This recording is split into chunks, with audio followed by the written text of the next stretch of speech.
So welcome everyone to our part 2 of our interview with Chief Inspiration Officer Devin Hughes. I hope that you listened to part 1 because I gotta say, it was freaking awesome. Great interview. So Dana, as we jump into part 2 of this interview, as we often do, what are you loving and not loving?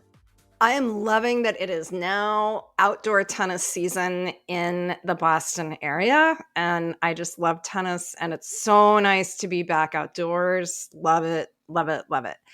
Okay, what I'm not loving is, Rose, I don't like it when you get smart with me about my earphones. And by smart, she means smart. Like that she points out the obvious, and I did not see the obvious. First of all, listeners, I'm not loving that it still takes me 5 minutes to put in my little earphone. Yeah, and Rose, meanwhile, is just all ready to go, and she's watching me like where I'm like, God, trying to wedge these things in my ear. And then I suddenly realized what I need is in the other room, and I need to take them out. And she, of course, is, don't take out the ear part. Take out the bottom from the microphone. But I've already moved on. I just ripped out my ear part. And I came back and she was like, Dana, there's another way for you to approach this. I was like, don't get smart with me, Rose. It was pretty funny. Captain Obvious. Yes. Yeah, I was like, right. So, okay. Dana, what are you loving and not loving? Oh, I'm loving so much right now. I'm actually in a very loving mood. Today is Love Day for me because it is my 30th anniversary.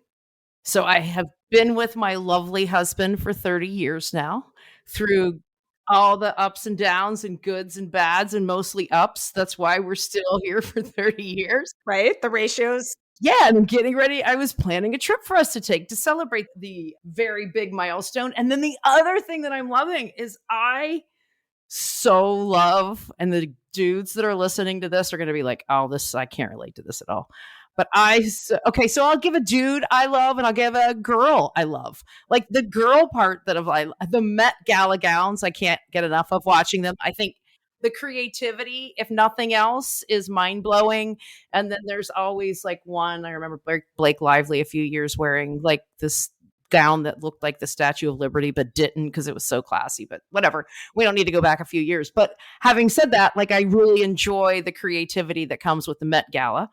And then I'm really enjoying that it's the hardcore sports playoff season. And for you, Dana, you've got something to watch every night between the Celtics and the Bruins. I'm kind of jealous. Yeah, it's good old Boston sports, man. By the time this is out, I think we might know the outcome. But anyway, it is awesome. Plus, basketball and football are my two things. And so it's awesome. I know that, but you also got some hockey in there. So literally, at this point, you can watch the Bruins one night and the Celtics the next night and be totally consumed with Boston sports, which I think is really cool. So I'm loving that for all of our listeners in the Boston area. And then what am I not loving? The love that I'm feeling on Love Day is 360, and I'm not loving anything today. I have nothing. Love it. I know. That's why I gave lots of love and no not love, because I'm just feeling very loving today. And I'm really loving that we have part 2 of the Devin interview. So tee up for our listeners what we've got coming from Devin today, Dana. Just a couple snippets to pique their curiosity. Couple snippets. He talks about how, shocker, post-pandemic, it's all different. Everything's changed. And if managers aren't tuned into staff well-being, you're missing a key skill set. It's just not an option anymore. It is something that you've got to pay attention to. He also talks about when staff come to you to want to talk about something, sort of deciding or trying to gauge what it is they really need. Are they looking for help? Are they looking to be heard? It's just lots of interesting stuff. So buckle in, folks. We got a great episode. And with that, let's welcome Devin back.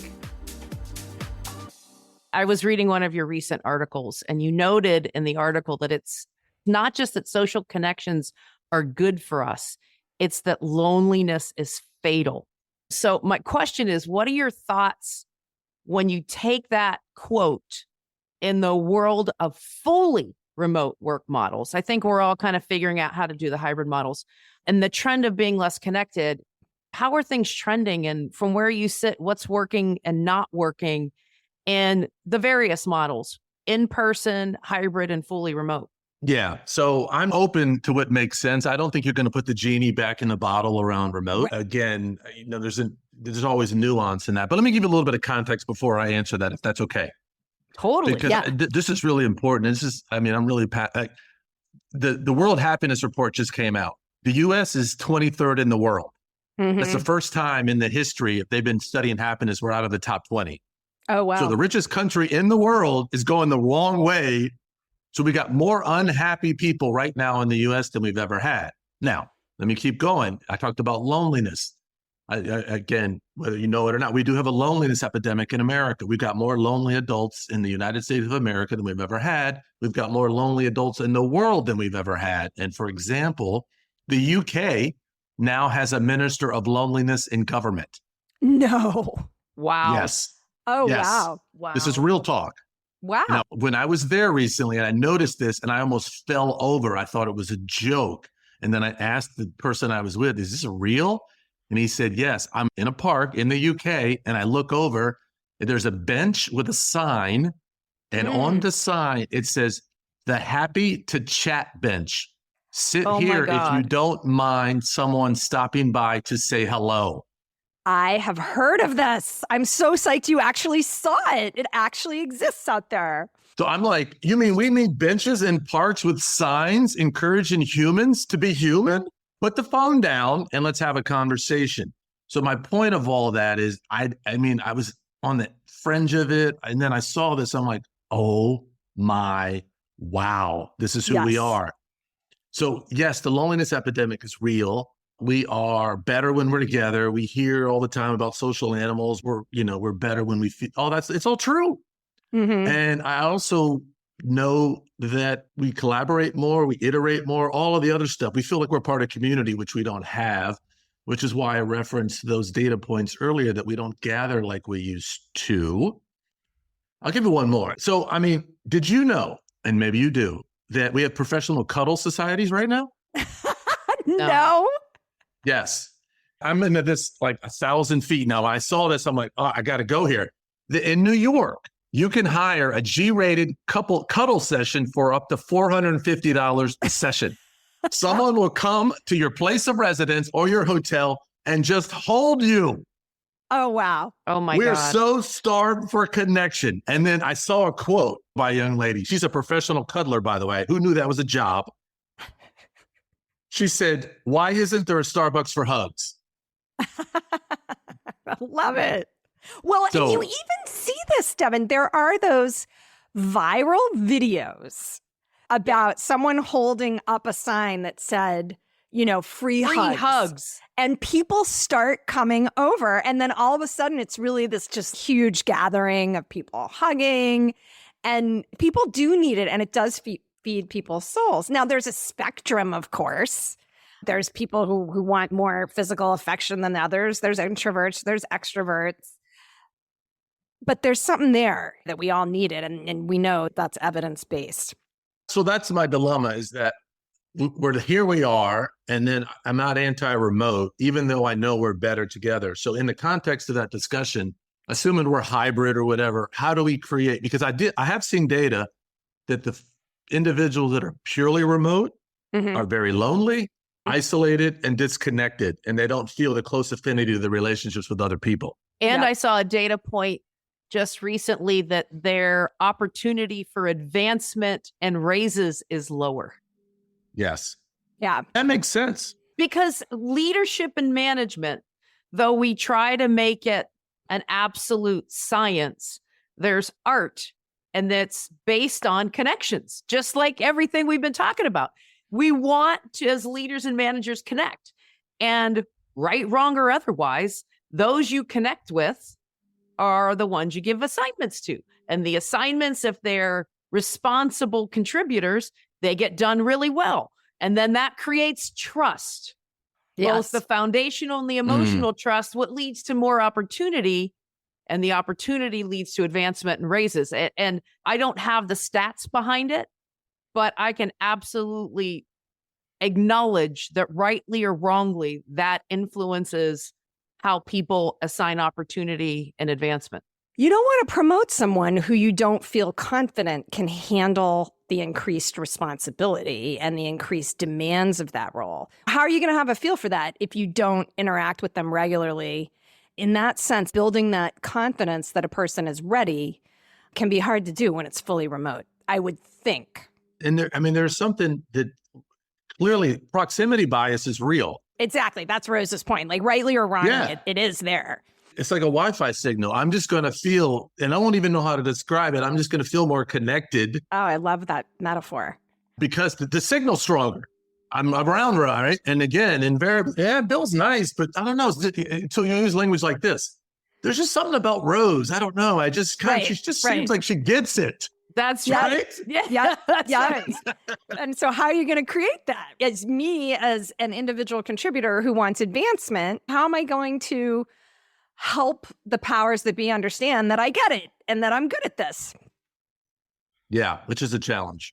You know, Devin, just to round this out, getting down to practical, actionable day-to-day, there's so many managers and leaders out there trying to navigate this new world of work. And we've asked everyone who we've interviewed for their ideas on just a practical level of how to approach this new world of work where everything's an unknown. It's all experimentation right now. And I'll be really curious where we've landed in 5 years. But right now, it's like there's no proven formula.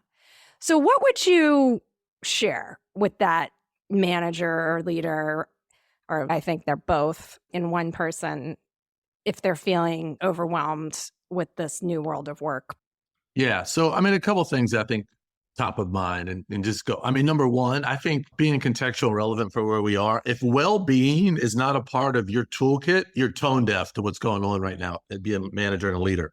It should not be hopeful happenstance. You should be asking questions like, how are you doing? It seems stressful. Because as leaders, we talk about things that matter. And when you don't bring up well-being or even invariably talk about conversations like that, one might infer that you really don't care. Yep. Right. And I don't necessarily, someone asked me today because I was doing something else and they said, well, how do you handle it? And I said, well, part of the things that I struggled with when I was a leader is trying to figure out my role in conversations. And so I learned something early on that I think, as I use it as a frame now when I'm having conversations. Do you want to be helped, heard, or hugged? What really is the need right now? And the impact can go the wrong way if you read that wrong. And the classic example is when someone just needs to vent. So essentially, I just want to be heard on this. And yet the response is, well, let me help you. That conversation can actually spiral in the wrong way. I will tell you, Dana and Devin, the helped, heard, or hugged, trans versus management, leadership, friendship, spouses, and children. Any relationship, because I will tell you, just from a personal learning perspective, it took me a long time, having spent the majority of my working career solving problems, to not just dive in every time my daughter called and fix things. So I got to the point where I would ask her, do you need my help, or do you want to vent? And the heard, helped, or hugged, I wish I would have had that vernacular then, because I think it would have helped a lot. You're not alone, Rose. I'm there too. As a manager, we want to fix, we want to triage, we want to make it better. And part of the journey is I don't need you to make it better. I just need you to hear me. I say that because, again, Dana, to answer your question specifically, what I found, again, there was 3 things that everyone wanted at work based on my work. And I tried to build work streams around this in terms of culture and climate. Everyone wanted to be seen, heard, and valued.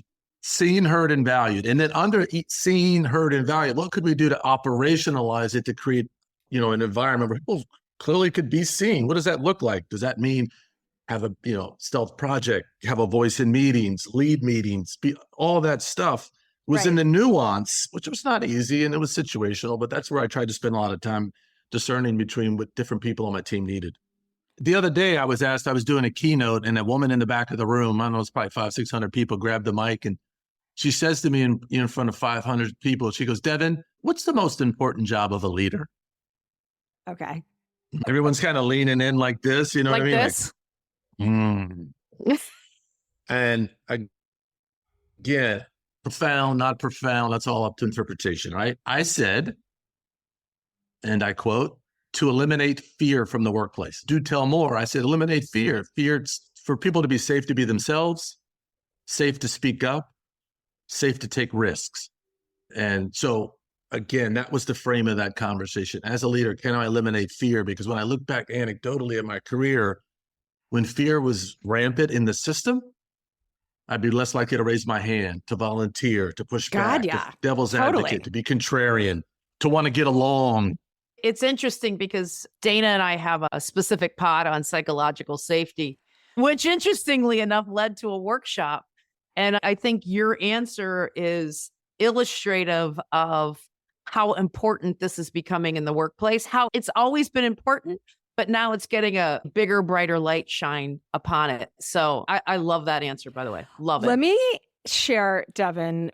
It's not resistance. It's concern about that statement that I hear from some managers and leaders. Well, does that mean I can't hold people accountable?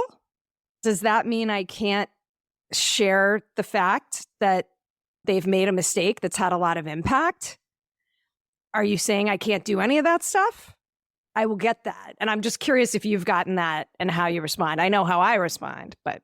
No, absolutely not. You can hold people accountable, and you should hold people accountable. Yes. But again, we talk about what does accountability look like? Is accountability just top down, or does it go both ways? Can I hold you accountable? What if I don't get something? What if I say? What if I don't agree? Can I hold you? Can I do that? Is that okay? Can I push back? What if you promise me something and you don't do it? Is that okay? Can I, again, for example, Dana, I had a conversation the other day and I said, I have a say-do ratio that I use for myself. Oh, we know that ratio. Yes. My dear friend, Sandra Rivera is who I learned that saying from. The say-do ratio. Brilliant. Tell us, though, for our listeners.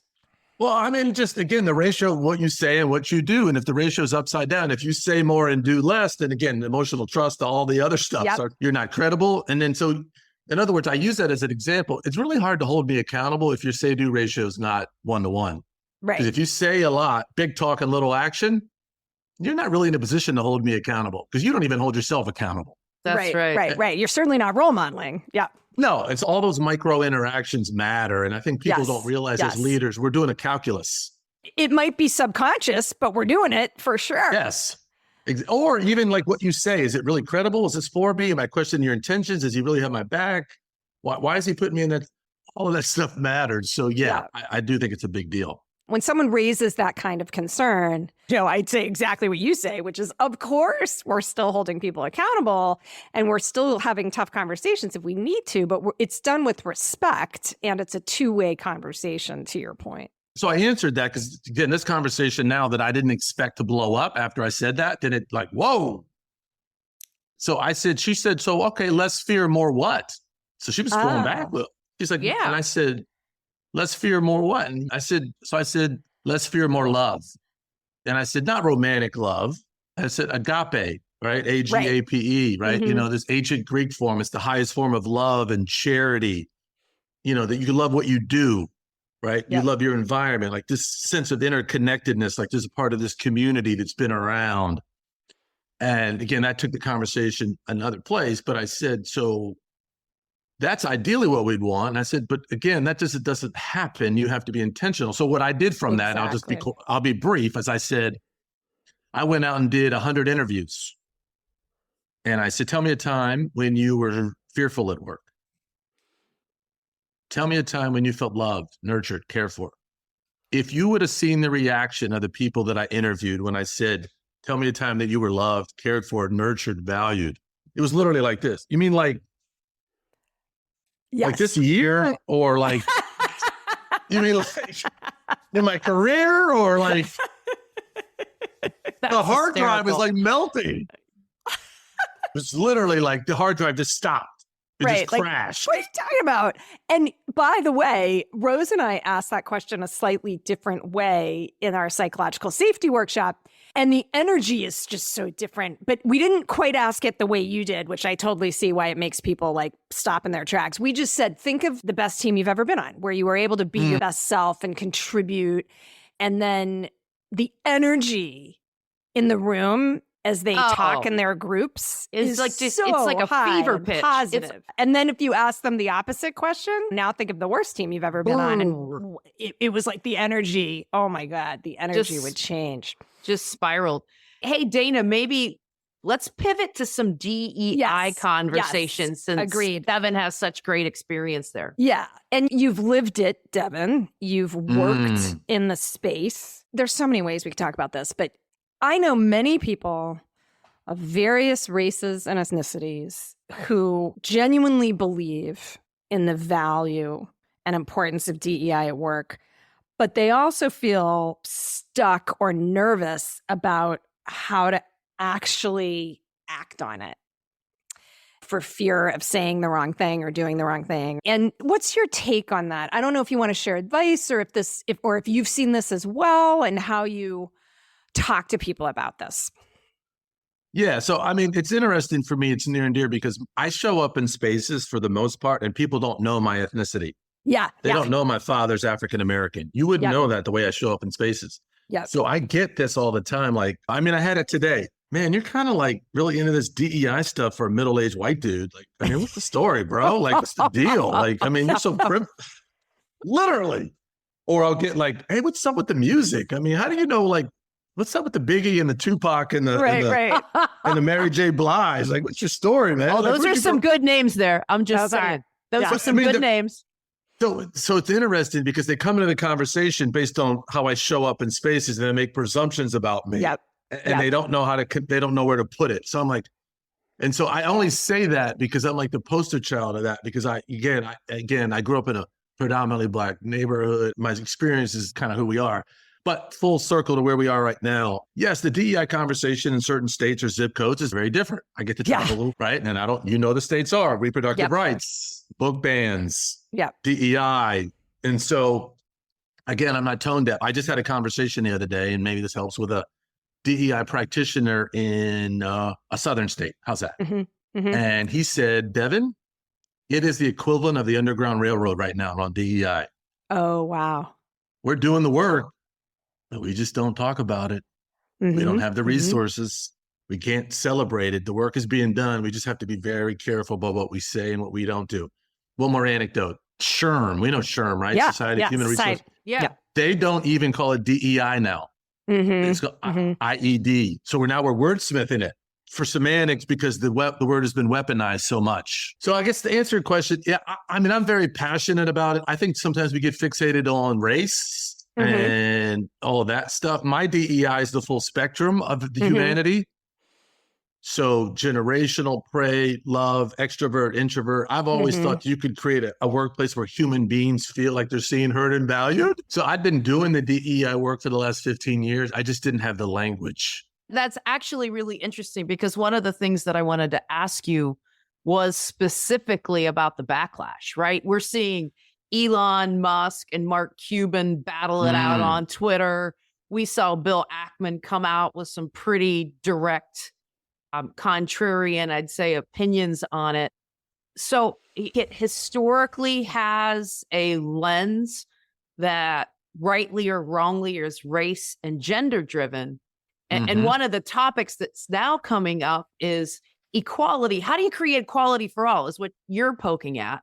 And one of the concepts is that people are batting around is, have we put the wrong lens on it? And should it be based on means versus some of the attributes of gender or race that we talked about? Socioeconomic means? Socioeconomic means. And so what are your thoughts on that? If we're trying to create, because I think at least on this conversation, we have a similar lens of we want to create opportunity and quality for all. And so there's been this dialogue around, so how do we do that? So do you think that the historical approach is working? and we need to continue to perpetuate it moving forward? Or do you think we need to put maybe a different approach, a different lens in place? Yeah, I mean, I'll just speak from my own experience. It's really hard right now in the current landscape to pull forward the DEI from the George Floyd right now. I mean, I live in California. Yeah. I mean, we can talk DEI where I live, and people, for the most part, it's conversational. They don't presume the worst. There's no malintent. The word's not necessarily weaponized. And again, depending on where you are, that's a different conversation. So I try not to get fixated on semantics, and I want to do the work, and that's create a better workplace so we all can thrive. There's a little bit of education that's involved. Like, for example, when I teach unconscious bias, I mean, I start off on the science of why the brain forms biases. There's over 200 biases. I don't go to race, right? Yeah. Yes, gender. Yes. Yeah. Because I mean, people are like, whoa. Yeah. So I just come at it a little bit more stealthy like, and then I say, well, although I may have a bias towards Taylor Swift or Thai food, doesn't make me a bad human. I just get down with, I'm a Swiftie. Don't judge me. Yeah. And then I say, on the dark side, do you think bias sometimes could show up in hiring? And could it be a problem if I only hire people who think like I do or have, again, I'm not talking race, I'm talking whatever affinity group we belong to. And so that's how I have to get around the conversation. But to your point, yes, it is really controversial right now. I'm doing a talk on May 8th, actually, called Anti-Woke versus DEI. Is it open to the public? I'll find out. Maybe it'll be online if it is. But again, I've got me and an attorney and I are doing a talk, and she's going to lay out the legislative framework to where DEI is in different states. And I'm going to facilitate a conversation based on where we are right now in the new normal. If this work matters, based on where we are, what do we do? What do we not do? How do we show up? What do we say?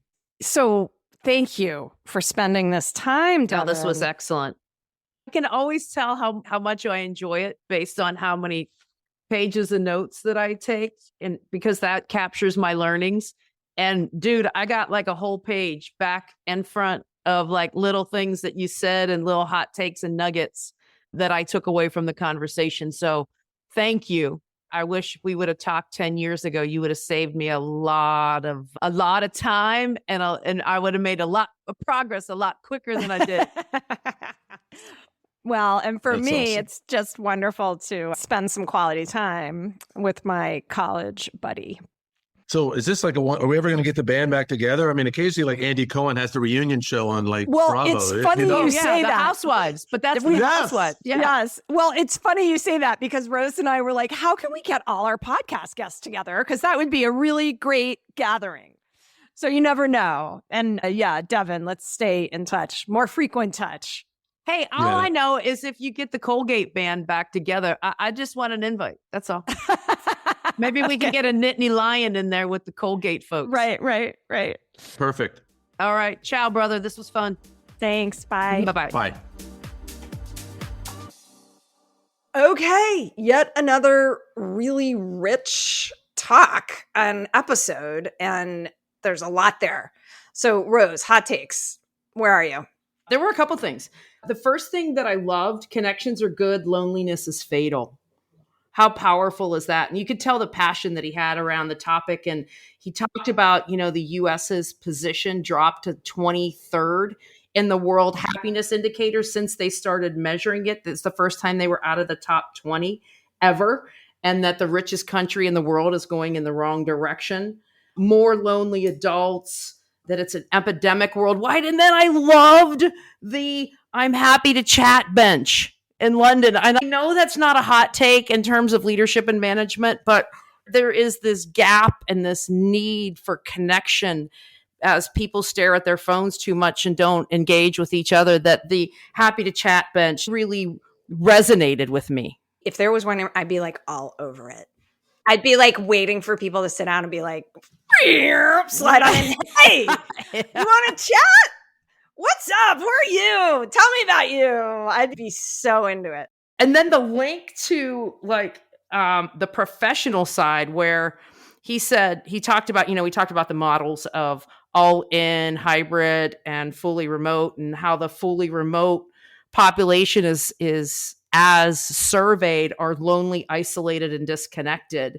And that we have work connection issues. The Wi-Fi isn't working. Oh my gosh, I love that metaphor. There was a real proximity bias, and that you can't just swing by and create a relationship. So that proximity bias is impacting promotions, opportunities, trust, going back to the practical and emotional trust. So the first thing was like the need for connections generally, and the translation of how that impacts your ability to be successful at work. And then there was just one that for me that could be work related, but doesn't have to be work related. People need to be helped, heard, or hugged.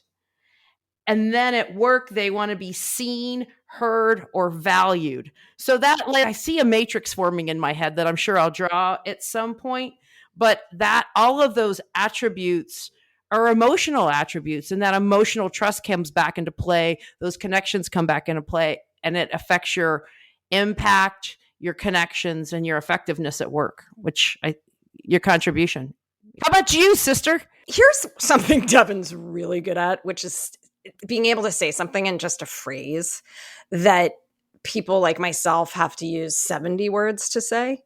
And so when he said, he was asked that question, what's the leader's job? And he was like, eliminate fear in the organization. I was like, oh my God, that is what it is. And he found it in 6 words or whatever it was. It's so true. I mean, that's it. And it's getting back to Joyce and Devin's point about start with your numbers, start with your goals, start with your targets, but then move to the people. And how are you going to enable them to contribute? Eliminate fear. And that doesn't mean eliminating accountability, So I just loved how he was able to say that in a nutshell. And I loved the story of how the woman challenged him about, what are you going to do? And he said, less fear, more love. And, this is the love episode. So that's really right. very much resonated with me. And I'm kind of being funny. Well, maybe I'm not being funny at all, but it goes back to the emotional trust that he kept leaning on in terms of one of the critical attributes of an environment where people thrive. Yeah. And that, he was like, I'm not talking about romantic love. I'm talking about people who generally love their work. Not that you don't have bad days, but generally love their work and enjoy their environment. Agape. And I absolutely loved it. It's you see why he's a speaker, right? Because he can just say these things in such few words and they're so impactful. And going back to your point about the proximity thing, I will see in my world of articles that I read or whatever, that there's concern about proximity bias. And how do we make sure that the people who come into the office aren't getting favored over those that don't? And sure, I think that is something to be thoughtful about. You want to be consistent and you want to be fair.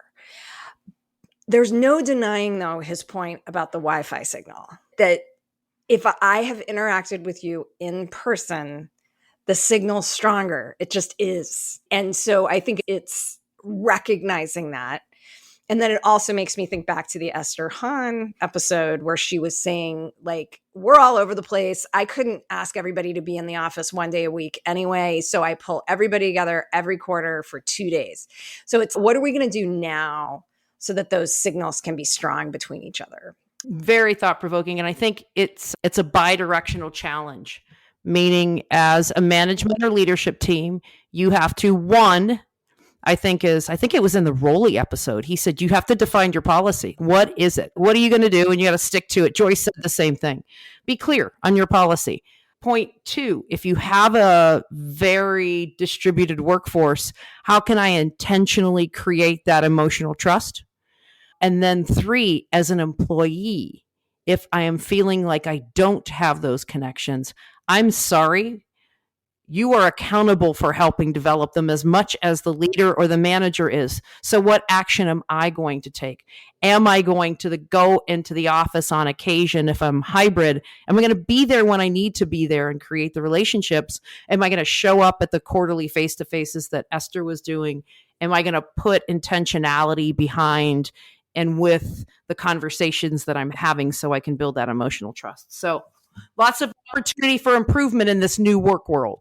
Yeah. And it crystallized for me. It doesn't matter your age. If you want to be truly remote, like I want to go live in northern Vermont because that's where I want to raise my family.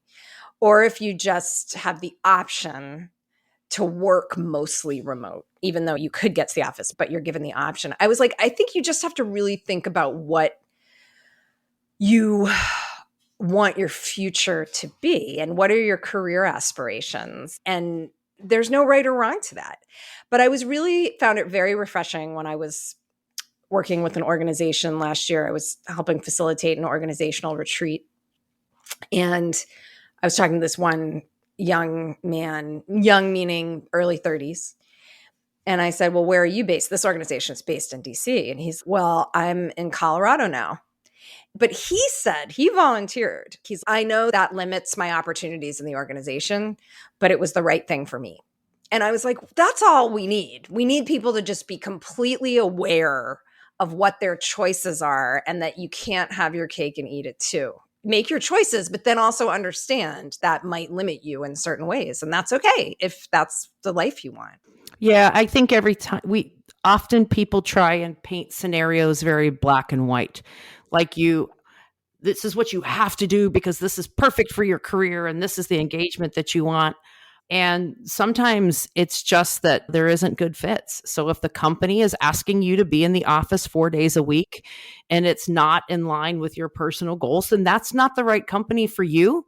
And it's better off that you both part and collectively understand the expectations and your ability to support the expectations. And then to your point, if you decide to live remotely and work, it may impact your ability to move up through the organization because HQ is someplace else. That's okay. But what I hate is when someone says, I am going to choose this type of lifestyle, which is an awesome, very understandably fabulous lifestyle, but I expect the same promotions, the same opportunities, the same visibility, where just by human nature, that's not going to happen. So, and now we're back to the Wi-Fi signal. Yeah, that's exactly right. So obviously a rich episode because we could just go on and on about it. So just thanks again to Devin for joining us. Both those episodes were just so rich.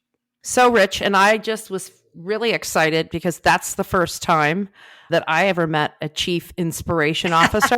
Yes. And I will tell you, after talking to him for an hour, I understand why he has the title and it's a perfect fit. So thank you, Devin. And we'll talk to you all in our next episode. All right. Laters.